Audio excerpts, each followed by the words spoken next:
은혜와 사랑의 아버지 하나님, 오늘도 주님의 사랑하는 자녀들이 한자리에 모여서 예배드리게 하시니 은혜를 진심으로 감사를 드립니다. 주님을 더욱더 많이 알면 알수록 만족할 수 있고 평안을 누릴 수 있는데, 우리가 주님을 알기 위해 더 노력하는 자 될 수 있도록 주여 은혜 가운데 함께 하여 주시고, 주님께서 허락하시는 귀한 평안의 역사들을 우리가 많이 체험하도록 함께 하여 주시옵소서. 예수님의 이름으로 기도하옵나이다. 아멘. 교동문 65번 시편 149편입니다. 할렐루야. 새 노래로 여호와께 노래하며 성도의 모임 가운데서 찬양할지어다. 이스라엘 자기의 지키심으로 말미암아 즐거워하며 시온의 주인은 그들의 왕으로 말미암아 즐거워하시리라. 춤추며 그의 이름을 찬양하며 소고와 수금으로 그를 찬양할지어다. 여호와께서는 자기 백성을 기뻐하시며 겸손한 자를 구원으로 아름답게 하시리로다.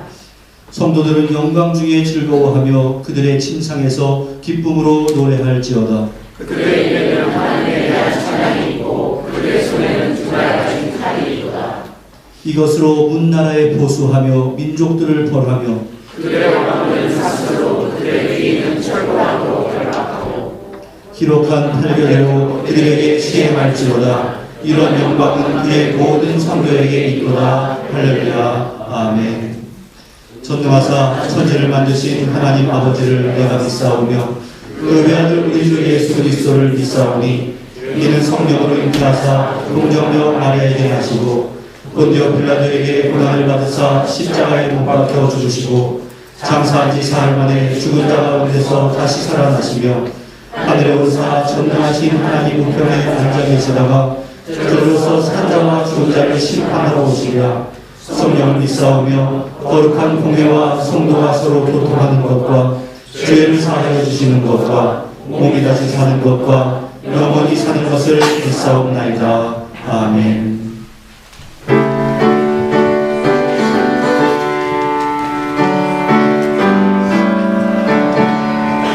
십자가 눈병되어서 예수를 따를 때 무서워하는 마음으로 주 모른 죄 할까. 나의 주 그리스도 나를 성량했으니 나 십자가를 벗은 후 정결을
알파와 오메가 되시고 우리의 삶의 주관자 되신 사랑의 하나님 참 감사드립니다.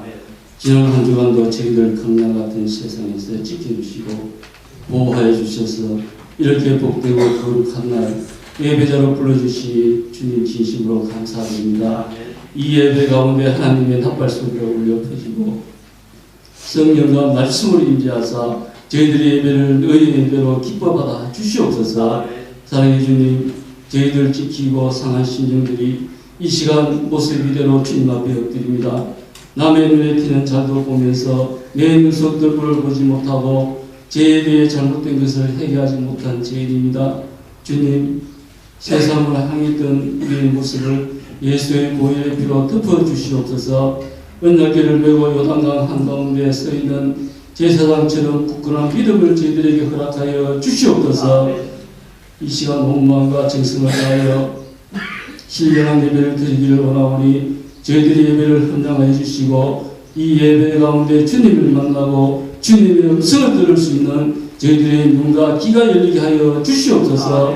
저희들의 영혼을 새롭게 하시는 하나님 아버지, 저희들은 늘 성령의 거룩함보다 세상에 기름진 것을 갈망하고 살아왔습니다. 저희들의 부끄러운 모습들을 이 시간 고백하오니 주여 용서하여 주시옵소서. 주님, 저희들의 삶이 오늘 주님의 뜻을 이루어가고 말씀을 사모하며 그리스도 안에서 신앙 열매가 맺어지게 주여 도와주시옵소서. 어제나 오늘이나 변함없으신 주님, 지금 전 세계가 코로나19 바이러스로 너무나 많은 국민들이 힘들어하고 어려운 가운데 있사오니 특히 사회적 약자인 서민들에게 더 큰 고통과 육신적으로 힘든 상을 겪고 있습니다. 하루속히 얼음에 처해 있는 경제가 회복되게 하시고 그 어떤 두려움과 걱정 없이 자유롭게 왕래할 수 있는 소박한 우리들의 일상이 이루어질 수 있도록 주여 도와주시고 무엇보다도 코로나19가 이 땅에서 사라지게 주님께서 도와주시고 해결해 주시옵소서. 교회를 통하는 역사하시는 주님, 이 땅의 교회들이 하나님 원하시는 교회들로 온전히 세워지기를 원합니다. 이 시대의 교회를 향한 주님의 뜻이 무엇인지 분별하게 하시어 교회와 선교지에 처해 있는 모든 공동체 어려움을 함께 나눌 수 있도록 이끌어 주시고 저희 교회도 함께 동참하여 선교지와 힘든 교회들을 위해 기도하게 주님 인도하여 주시옵소서. 오늘 말씀을 전하시는 사장 목사님에게 성령 충만케 하셔서 저희들의 마음이 변화되는 귀한 말씀을 전하게 하시고 말씀이 능력이 되어 저희들의 삶이 새롭게 되는 은혜의 넘치는 시간 되게 주여 붙들어 주시고 푸른 초장과 실만한 물가로 양떼들을 이끄시는데 선한 목자 되시며 영원히 마르지 않는 성령의 담비가 목사님의 사역 가운데 기름 부어져 항상 생명력 넘치는 하나님 말씀을 전하시는데 부족함 없게 주여 도와주시옵소서. 함께 사역하는 우리 비판인 목사님과 이한비 전도사님의 사역에도 하나님의 그 크신 은혜로 함께 하시어 주님 능력이 나타난 축복으로 인도하여 주시옵소서. 이 시간 예배를 위해 귀한 찬양으로 드리는 시온 찬양대 찬양을 기뻐 받아주시고 또한 보이지 않는 교회 곳곳에서 봉사하는 모든 손길들을 기억하시고 하나님의 그 크신 사랑으로 축복을 채워 주시옵소서. 11월 한 달 모든 행사 가운데 주님께서 인도해 주시고 성도들 가정과 직장 사업장과 가는 곳마다 주님께서 동행하여 주실 줄 믿사옵고 이 모든 것 어두운 가운데서도 언제나 빛을 보여주시고 그것으로 인도하시는 주 예수 그리스도 이름으로 간절히 기도드리옵나이다. 아멘.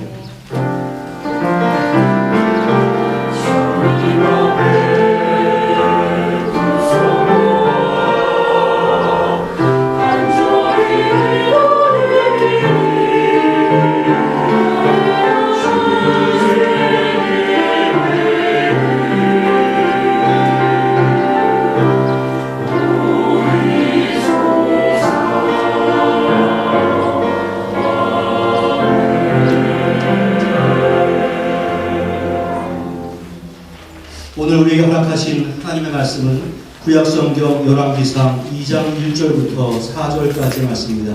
구약성경 열왕기상 2장 1에서 4절까지 구약성경 511면이 있습니다. 우리가 교독을 하겠습니다.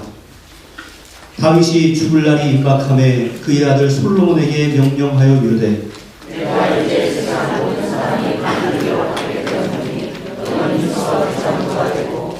내 하나님 여호와의 명령을 지켜 그 길로 행하여 그 법률과 계명과 율례와 증거를 모세의 율법에 기록된 대로 지키라. 그리하면 내가 무엇을 하든지 어디로 가든지 형통할지라. 여호와께서 내 일에 대하여 말씀하시기를 만일 내 자손들이 그의 길을 삼가 마음을 다하고 성품을 다하여 진실이 내 앞에서 행하면 이스라엘 왕이 오를 사람이 내게서 끊어지지 아니하리라 하신 말씀을 확실히 이루게 하시리라. 아멘.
아멘. 기도하겠습니다.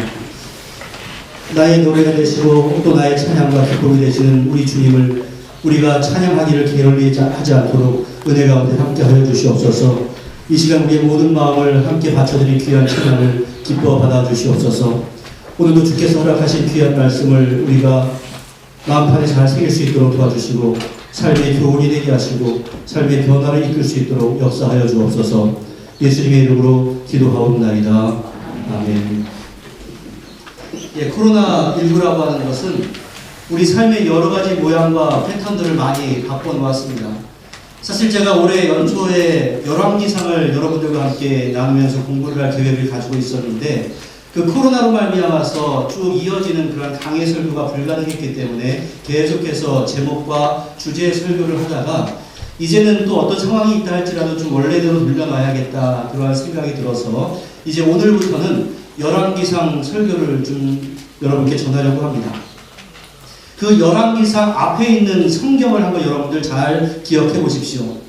구약 성경의 맨 앞에 창세기에는 세상을 창조한 이야기로 시작해서 아브라함을 시작으로 이삭과 야곱으로 이어지는 족장들의 이야기가 기록이 되어 있습니다. 그리고 또한 요셉을 통해서 이스라엘 백성들이 애굽에 정착하는 것을 마지막으로 창세기가 끝을 맺습니다.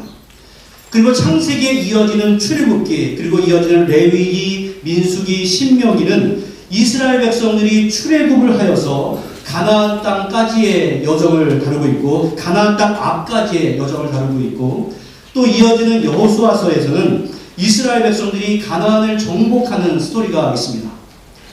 그리고 사사기는 가나안에 정착한 이스라엘 백성들이 점차 영적으로 타락해가는 과정을 다루고 있고 또 이어지는 사무엘 상하는 이스라엘의 왕조가 시작이 되는데 그래서 사울과 다윗의 이야기를 하고 있습니다.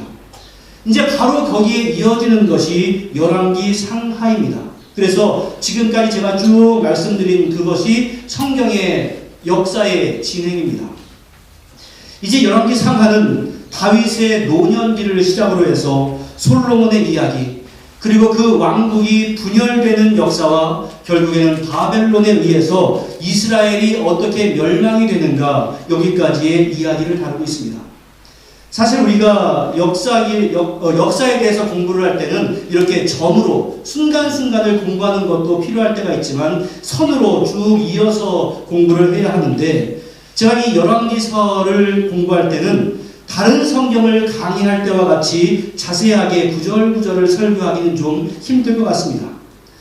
일단 기록이 되어 있는 내용이 역사적으로 쭉 한 줄로 이어지는 것이 아니라 북이스라엘과 남유다가 섞여서 기술이 되어 있기 때문에 만일 이것이 강의 시간이라고 한다면 칠판을 이렇게 적어가면서 차근차근 설명을 하겠지만 제가 말을 위주로 하는 설교에서는 충분한 설명이 불가능하기 때문에 그렇습니다. 또한 이 방대한 내용을 자세하게 강의하기도 좀 어려움이 있습니다. 따라서 저는 이 성경의 순서에 따라서 주요 사건들을 위주로 설교를 하게 될 것인데 제가 건너뛰고 설교하지 않는 부분은 여러분들께서 반드시 집에서 읽어주시기를 부탁을 드립니다. 그래야 제가 점으로 설교를 하더라도 그 점들이 쭉 선으로 이어지는 이 유익이 여러분에게 있을 것이기 때문에 그렇습니다. 오늘 본문보다 좀 앞서서 이 열왕기상 1장 1절은 다윗 왕이 나이가 많아 늙으니 이불을 덮어도 따뜻하지 아니한지라 이렇게 시작을 합니다. 이제 다윗의 나이가 70세가 되었는데 최고의 건세자였던 다윗 왕도 이제 말년에 더 이상 나라를 통치할 수 없게 되는 상황에 이르게 되었습니다. 좀 연세가 많으신 분들 이불을 덮어도 따뜻하지 않습니까? 네. 예, 여러분들 이렇게 권세가 없어진 가운데 아도니아가 그 아들 아도니아가 스스로 왕이 되어야겠다라는 계획을 세우고 이제 움직이기 시작합니다. 그러니까 많은 사람들이 그 아도니아에게 붙습니다. 그러자 위기를 느낀 그 다윗의 아내 밧세바 그리고 그 뒤를 이어서 나단 선지자가 계속해서 속히 이러한 모든 것을 정리하고 후계 왕을 제대로 세우십시오. 이렇게 다윗에게 청합니다. 그에 따라서 다윗이 아도니아가 아니라 솔로몬을 자신의 대를 이을 왕으로 지목하고 솔로몬을 왕으로 세우는 장면이 기록이 되어 있습니다. 이것이 바로 우리가 읽은 그 본문 바로 앞에 1장에 기록되어 있는 내용입니다. 제가 간단하게 설명을 드렸기 때문에 여러분들께서 반드시 집에서 읽어주시기를 바랍니다. 그리고 오늘 본문은 다윗이 이제 죽기에 앞서서 솔로몬에게 남겼던 유언의 내용입니다. 여러분들 유언이 무엇입니까? 어떤 사람이 죽음을 앞두고 남아있는 사람들에게 남기고 싶은 말, 이것이 유언 아니겠습니까? 따라서 그 유언을 할 때는 자신의 일생을 회고하면서 가장 깊이 느꼈던 것을 요약해서 후대에게 전하게 됩니다. 오늘 본문의 말씀도 다윗이 죽을 날이 임박함에 그의 아들 솔로몬에게 명령하여 이르되, 이렇게 시작을 합니다. 그것을 보아서 앞에서 제가 이미 말씀을 드린 대로 왕위의 계승자인 솔로몬이 그 유언을 받고 있는 상태로 여겨지고 있습니다. 여러분 한번 생각해 보십시오. 다윗이 누구입니까?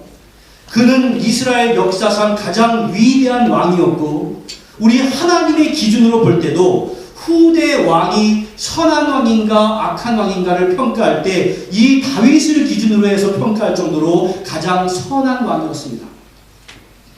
그의 인생은 정말로 파란만장한 역사였습니다. 그는 작은 마을 베들레헴 출신의 목동이었습니다. 그의 형제는 8명이었는데 그는 그 가운데서도 막내였습니다. 사무엘이 하나님께서 너는 그곳을 찾아가서 왕을 세워라 라고 하는 그 명령에 따라서 다윗의 아버지 이새의 집을 찾아왔을 때도 아무도 그가 왕이 될 것을 기대하지 않았습니다. 오죽하면 선지자 사무엘이 왕을 세우기 위해 그 자리에 왔음에도 불구하고 아무도 그 다윗을 그 자리에 부르지도 않았습니다. 아마 다른 사람이 왕이 될 것 같으니까 너는 계속해서 양이나 치고 있어라, 이렇게 했습니다. 아버지 이새가 볼 때에도 자신의 아들 가운데 누가 만일 왕이 된다면 절대로 다윗일 리가 없다, 이렇게 여긴 것입니다. 그처럼 다윗은 주목을 받지 못한 사람이었습니다. 그러나 그런 다윗을 하나님은 왕으로 삼으시고 이스라엘의 최고의 성군으로 만들어 주셨습니다. 하지만 그에게도 어두운 면이 있었습니다. 그가 죽음을 앞두고 자기의 인생을 쭉 회고해 볼 때 가장 후회되는 일이 있다면 무엇이었겠습니까? 한번 생각해 보십시오. 그것은 바로 밧세바와 음행을 저지르고 그것을 감추기 위해서 밧세바의 남편인 충성스러운 신하 우리아를 죽였던 일이었습니다. 실제적으로 다윗의 역사가 계속 승승장구하다가 타락하는, 떨어지는 일이 있는데 바로 그것이 그 범죄를 기점으로 해서였습니다. 그 우리아가 죽은 이후에 밧세바는 다윗의 아내, 다시 말해서 왕비가 되기는 했지만 죄 가운데 잉태한 아이는 태어난 지 7일 만에 죽고 맙니다. 그 가정 가운데서 다윗은 얼마나 큰 마음의 고통을 가졌는지 모릅니다. 그리고 그 다음에 태어난 아이가 솔로몬이었습니다. 그 솔로몬의 탄생을 하나님도 기뻐하셨습니다. 그래서 여호와의 사랑을 입은 자, 이러한 의미의 여디디아라는 별명을 하나님께서 솔로몬에게 직접 지어주었습니다. 따라해 보십시오. 여디디아. 저는 이 설교를 준비하면서 우리 은총의 모든 식구들이 여디디아가 되었으면 참 좋겠다, 이러한 생각을 합니다. 여러분들 옆에 있는 분에게 한번 격려해 주십시오. 여호와의 사랑을 받으십시오. 여디디아가 되십시오. 바로 이것이 우리가 가져야 할 축복이 아닌가 생각을 해봅니다. 다윗은 그러한 솔로몬을 보면서 크나큰 위로를 받았을 것이 분명합니다. 그 솔로몬에게 다윗은 왕위를 물려줍니다. 그런데 지금 결과적으로 볼 때 우리들은 그 솔로몬이 위대한 왕이 될 것이다 라는 것을 알고 있지만 당시의 상황 가운데서 솔로몬은 그 왕위를 물려받을 만한 적임자가 되지 못했습니다. 그래서 그의 양 아도니아가 쭉 살펴보니까 그래, 내가 왕이 되면 좋을 것 같다 하면서 당연하게 자기가 왕이 될 것을 생각하고 그렇게 먼저 움직였던 것입니다. 솔로몬이 왕위를 물려받지 못할 만한 몇 가지 이유가 있는데 그 첫 번째는 제가 이미 말씀드린 바처럼 솔로몬은 장자가 아니었습니다. 여러 명의 형이 있었습니다. 그 형들 가운데 암논과 압살롬이라고 하는 형은 먼저 죽었지만 솔로몬에게는 그 죽은 두 형을 제외하고 최소한입니다. 최소한 7명의 형들이 있었습니다. 그리고 아도니아는 둘째 아들입니다. 그러니까 이제 왕이 될 만한 서열에서 아도니아가 솔로몬보다 한참 위에 있는 형이었습니다. 그리고 둘째로 솔로몬은 우리가 이미 들은 것처럼 밧세바의 아들이었는데, 밧세바는 다윗과의 음행의 과정을 거쳐서 아내가 된 사람이었습니다.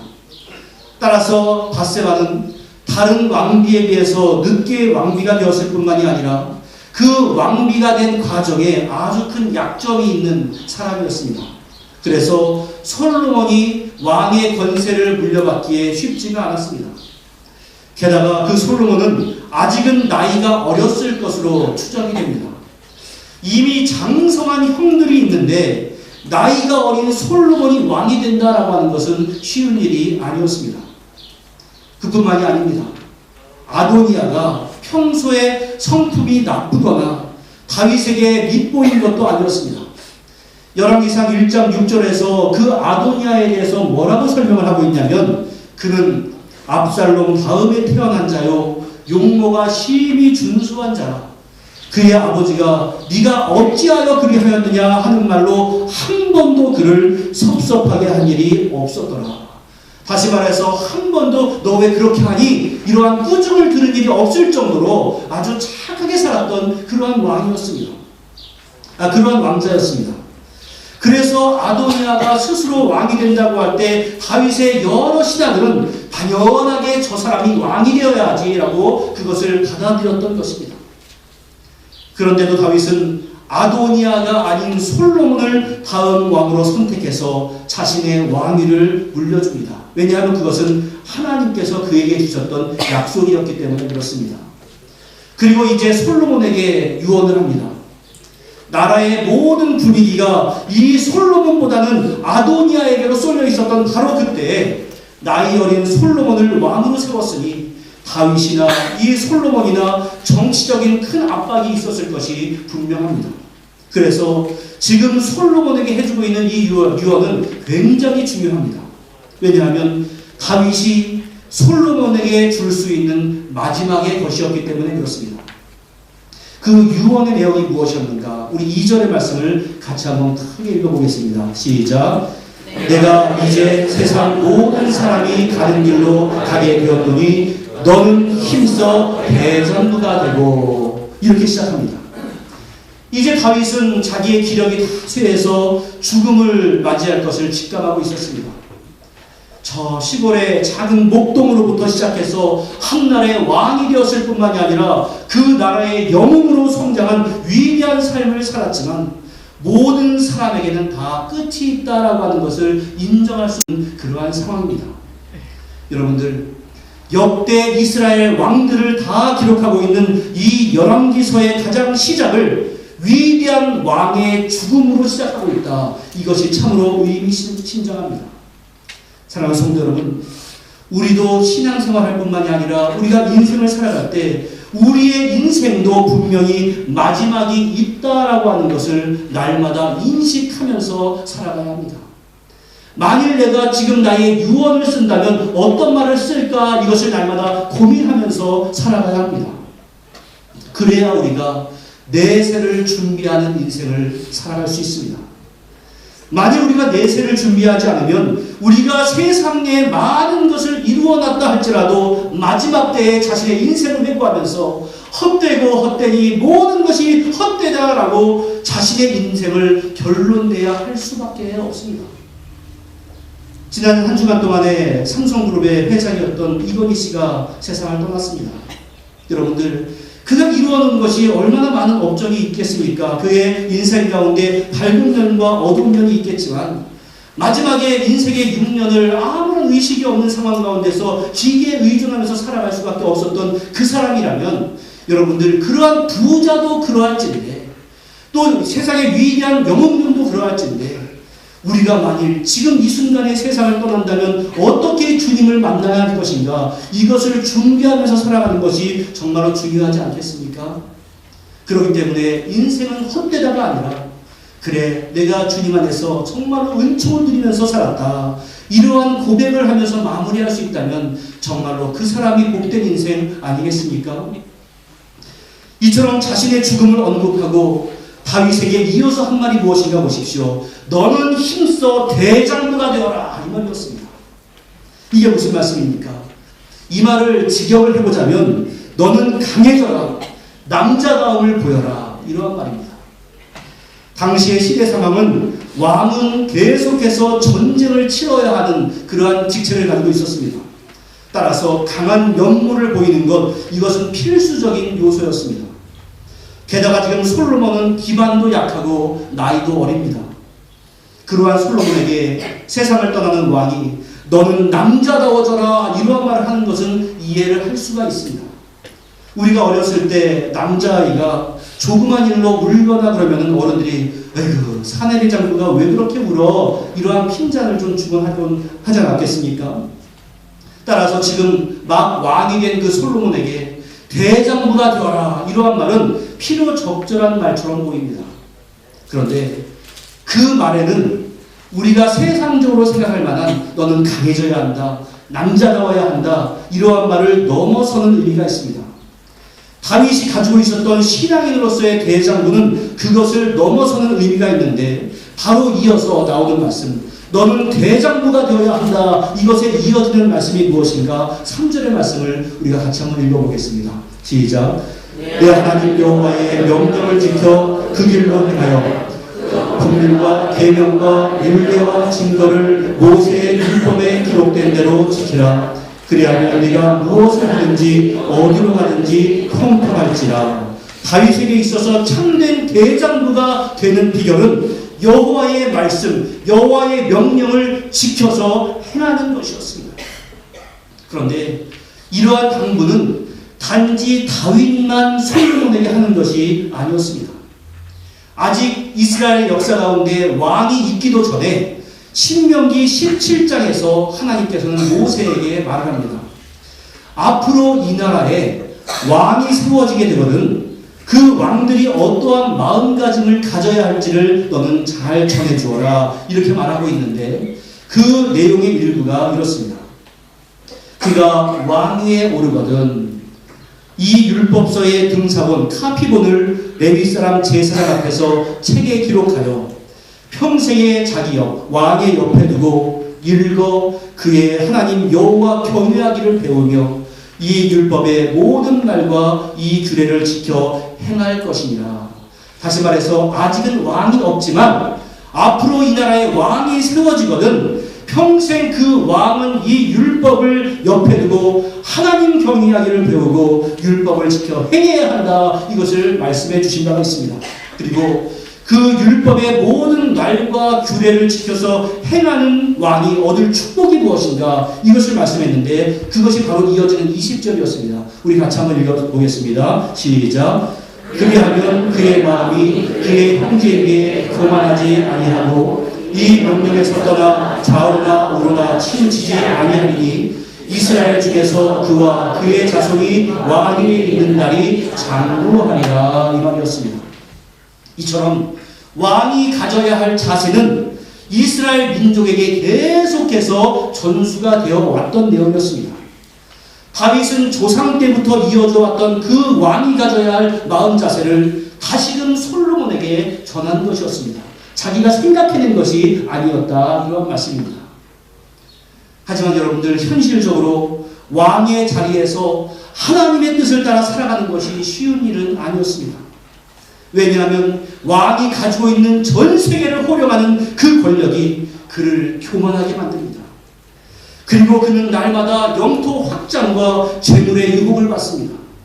그리고 주변에 있는 많은 여인들의 유혹을 받을 만한 상황도 처해있습니다. 따라서 하나님의 말씀을 옆에 두고 그것을 통치의 기준으로 삼는다는 것은 내가 이 나라를 통치하는 것이 아니라 하나님이 나의 진정한 통치자가 됩니다라는 것을 인정하는 것이고, 나는 왕으로서 하나님의 대리자로서 이 나라를 통치합니다라는 그러한 자세를 가지게 만들어 주었습니다. 따라서 다윗은 솔로몬에게 너는 대장부가 되어라, 이렇게 말하는 것이고, 진정한 대장부는 유혹에 미혹되지 아니하고 하나님의 말씀의 기준으로 살아가는 것이다, 이것을 의미했습니다. 근데 여러분들, 우리가 구약 성경을 읽어보면 이러한 원리는 단지 왕에게만 있었던 것이 아니었습니다.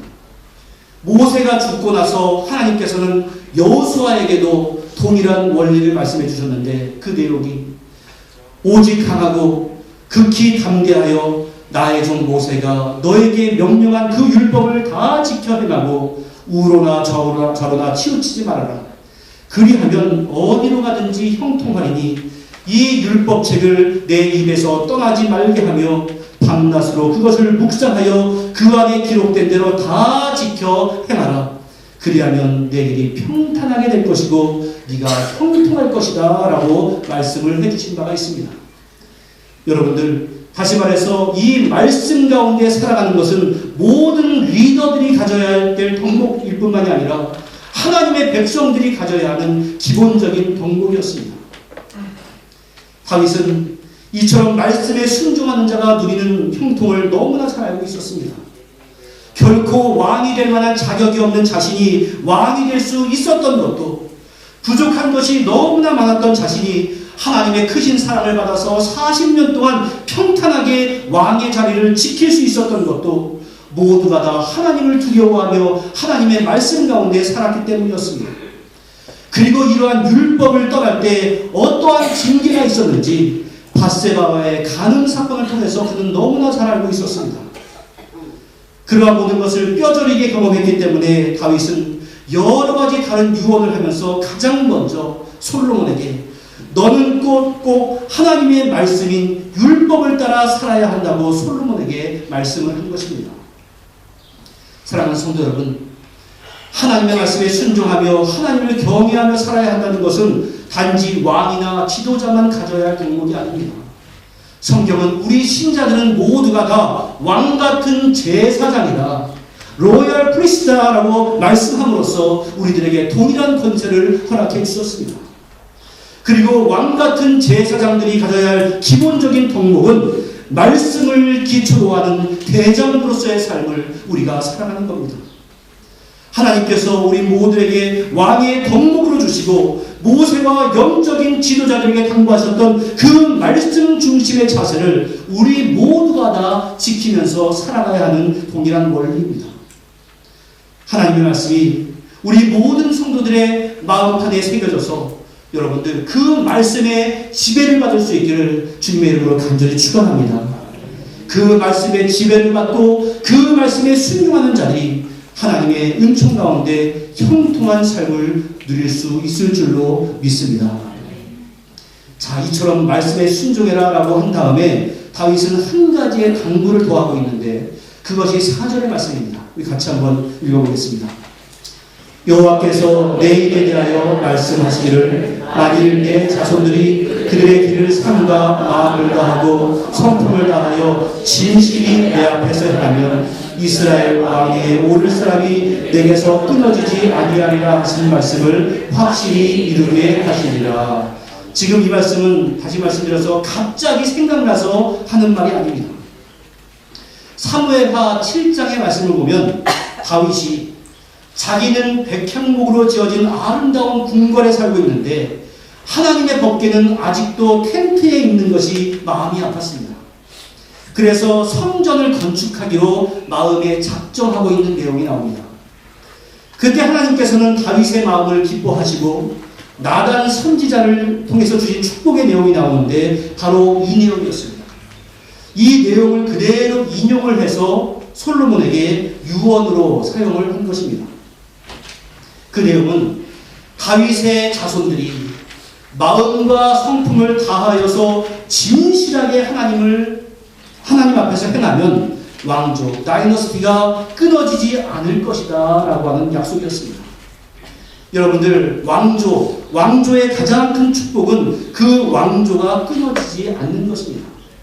만일 그 왕조가 끊어진다는 것은 자손이 없거나 반역이 일어나거나 전쟁에서 패해서 다른 나라에게 멸망당하는 것인데 그런 일이 없도록 해주시겠다라고 약속을 해주셨으니 얼마나 귀한 축복입니까?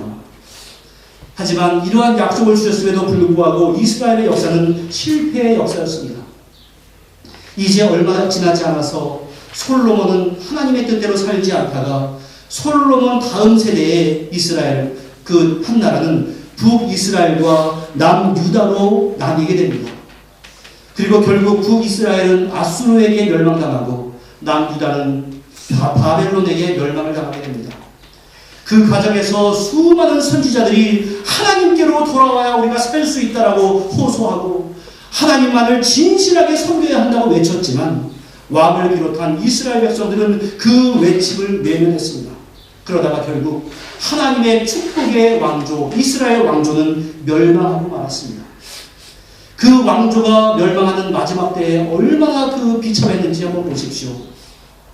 열왕기하 후반부에 나오는데 여호아사라고 하는 그 왕은 왕위에 오른 지 불과 석 달 만에 애굽 왕에 의해서 그 왕위에서 폐위가 됩니다. 그리고 애굽에 끌려가서 죽음을 맞이합니다. 그리고 그 사람의 뒤를 이은 왕이 된 여호야김이라고 하는 왕이 있었는데 그 사람은 바벨론을 배신했다는 것 때문에 왕이 된 지 11년 만에 바벨론 왕에 의해서 자리를 빼앗기고 쇠사슬에 결박된 채 바벨론에 끌려가게 됩니다. 또 그 사람에 이어서 왕이 된 여호야김 역시 석 달 열흘 만에 어머니와 아내들과 신하들과 함께 바벨론으로 끌려가고 맙니다. 유다의 마지막 왕이었던 시드기야는 더 비참했습니다. 바벨론 왕 느부갓네살의 침공을 받아서 자신이 보는 앞에서 자기의 자식들이 다 죽임을 당하고 자신은 두 눈이 뽑힌 채 사슬에 결박되어서 바벨론으로 끌려갔습니다. 북이스라엘은 200년의 역사 가운데서 8번의 반역이 일어나서 왕조가 바뀌었습니다. 반역이 일어날 때마다 왕뿐만이 아니라 왕족들이 비참한 죽음을 맞이해야 했습니다. 그 모두가 하나님의 말씀을 진실하게 따르지 않고 하나님 앞에서 진실되게 살지 않았던 결과였습니다. 사랑하는 성도 여러분, 우리가 살아가는 이 현실 세계는 말씀에 온전히 순종하며 살아간다고 해서 형통할 것 같아 보이지 않기도 합니다.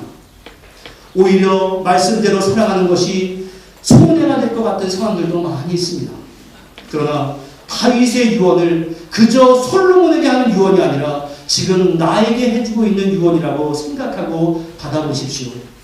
하나님 보시기에 대장부가 되어서 하나님의 말씀에 따라서 진실하게 살아갈 때 하나님이 우리에게 허락하시는 복이 있습니다.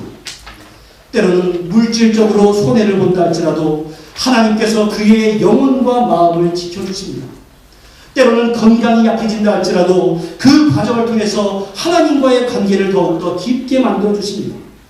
여러분들의 형통은 다른 것이 아니라 인생 가운데서 하나님과의 관계가 깊어지는 것, 바로 그것이 최고의 형통입니다.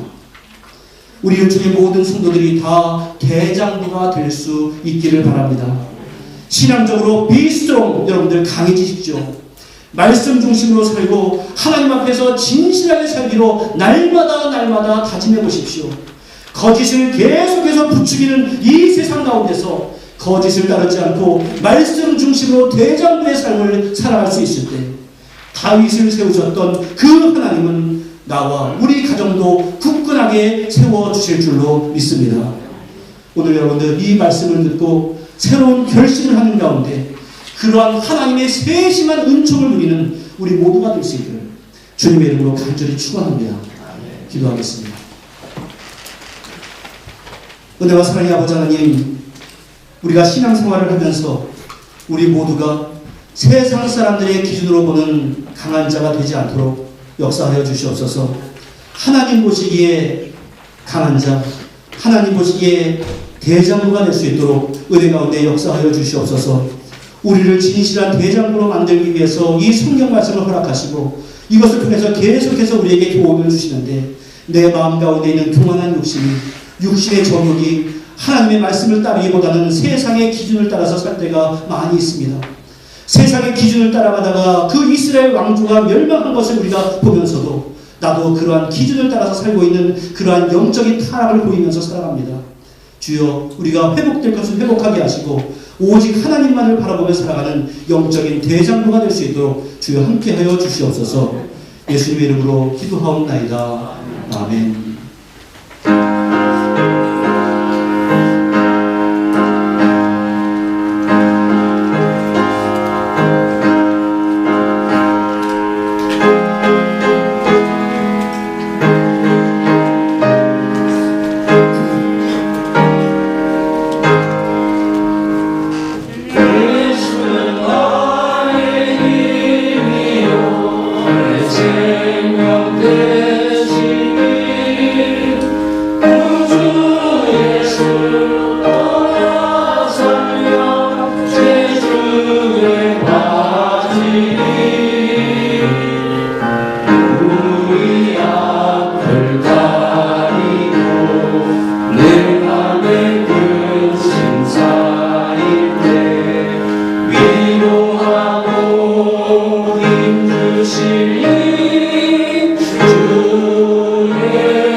친구 되시니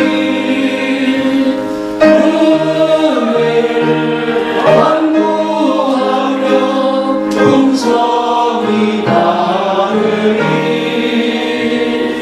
햇빛과 비를 주시니 주승할 곳이 많도다 귀한 열매 주시는 주 예수 예수 나의 힘이요 내 기쁨 되시니 그 영역을 주례하여 늘 충성하겠네 주야로 보호하시며 바른 길 가게 하시니 의지하고 나아가니 주 예수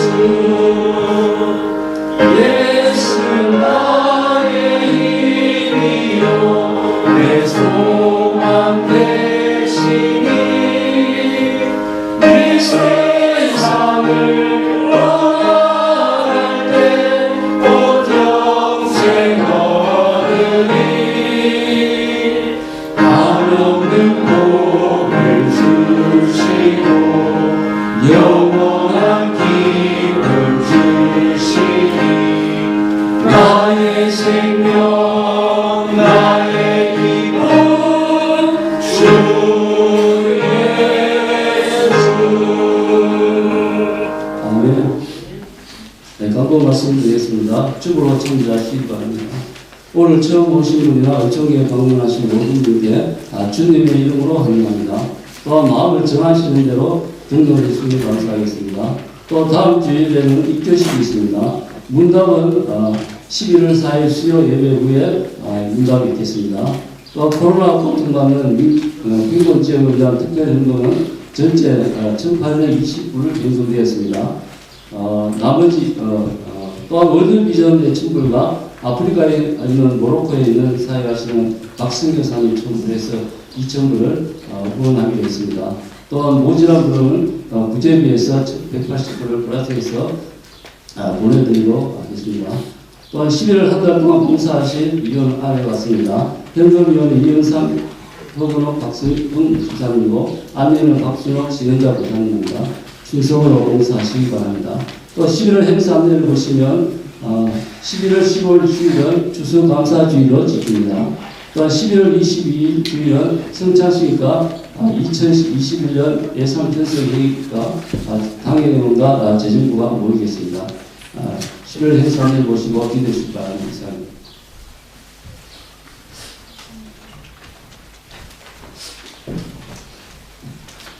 오늘 주보 광고에도 그렇고 오늘 또 은총의 소리 안에 들어있는 그 선교사님의 감사 편지를 보면은 어떻게 보면 오타처럼 보이는 내용들이 몇 개 있을 겁니다. 그런데 그것은 거기가 이슬람 지역이기 때문에 그 선교사님 성함도 가명이고 그것에 대해서 노출되는 것이 안 되기 때문에 이렇게 거기서 보내준 그대로 적었습니다. 여러분들께서 오해 마시고요. 한번 많이 기대해 주시면 감사하겠습니다. 여러분들께서 많이 헌신해 주셔서 우리보다 어려운 곳에서 사역하시는 그러한 분들이 큰 위로를 받을 것 같습니다. 그래서 제가 잘 전달하고 또 소식이 있으면 여러분들께 다시 전해드리도록 하겠습니다. 오늘 생일 맞은 성도들이 있는데요. 우리 이은혜 오늘이 생일이에요. 네, 축하해요. 우리 김현정 집사님 내일이 생일이시네요. 내일 생일이고요. 우리 윤영준 집사 11월 7일이 생일입니다. 우리 다 같이 박수로 축하드립니다.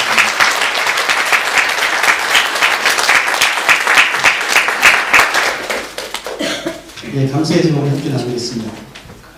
오늘도 변함없으신 주님의 사랑과 하나님 은혜 감사합니다. 하나님의 몸된 교회에서 예배드림에 감사합니다. 범사에 항상 감사를 드립니다. 이러한 감사의 제목들이 있었습니다. 우리 함께 기도하겠습니다. 사랑의 아버지 하나님, 우리가 주 앞에 귀한 예물을 바쳐드릴 수 있도록 허락하시 은혜를 진심으로 감사를 드립니다. 특별히 우리가 코로나 상황 가운데서 어려움을 당하고 있는 이들을 위해서 특별 헌금을 했고 그들에게 전달을 합니다. 비록 그것의 모든 것들이 극복될 수 없는 적은 금액이지만 하나님께서 그 마음 가운데 위로해 주시고 격려해 주시어서 작은 미랄의 역할을 감당하도록 은혜 가운데 함께하여 주시옵소서. 사랑의 아버지 하나님, 우리가 만날 때마다 하나님을 마음껏 찬양하게 하시고 흩어져 있을 때 중보하게 하셔서 하나님의 영광을 위해 사는 자들의 삶의 모습이 얼마나 복될까를 우리가 시시각각으로 드러낼 수 있도록 은혜 가운데 역사하시고 우리 사랑하는 성도들 드리는 손길마다 축복하시고 그 손에 경제적인 어려움 없도록 은혜 가운데 함께하여 주시옵소서. 예수님의 이름으로 기도하옵나이다. 아멘. 예, 자리에 일어나셔서 주님의 이름으로 인사를 나누겠습니다. 반갑습니다. 평안하셨습니까? 예, 건강하셨습니까? 예, 함께 우리 옆에 있는 분을 축복하면서 다짐하면서 찬양하겠습니다.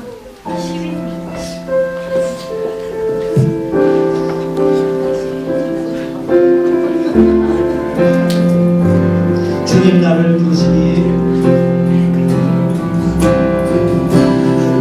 주님 나를 부르시니 두려움 없이 애에서 나아가리라. 주님 나를 부르시니 주님 내게 오라시니 주님 보고 계시기에 늘 쉬지 않고 바다를 걸어가리라. 주님 보고 계시기에 주님 여기 계시기에 주님 여기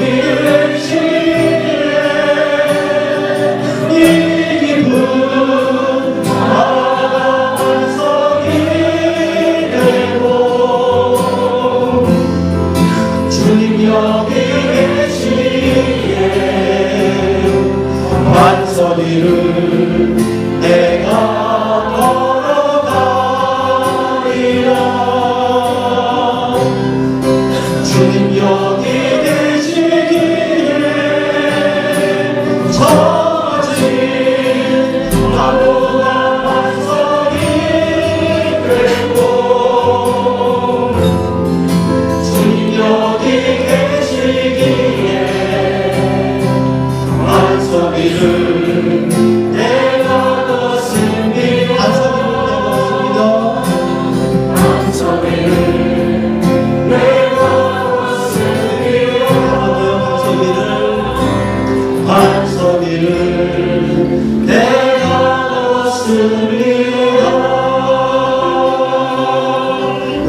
사랑합니다. 축복합니다. 경례해 주시면 감사하겠습니다. 기도하겠습니다.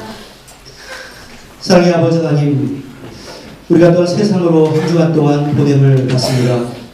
내가 살아가는 그 현장이 바로 하나님의 말씀을 순종하는 현장이 될 수 있도록 도와주시고 내가 살아가는 가정이 하나님 보시기에 아름다운 교회 역할을 잘 감당할 수 있도록 도와주시고 우리의 모든 삶의 처소처소가 하나님의 형통이 이루어지는 장소가 될 수 있도록 은혜 가운데 함께하여 주시옵소서.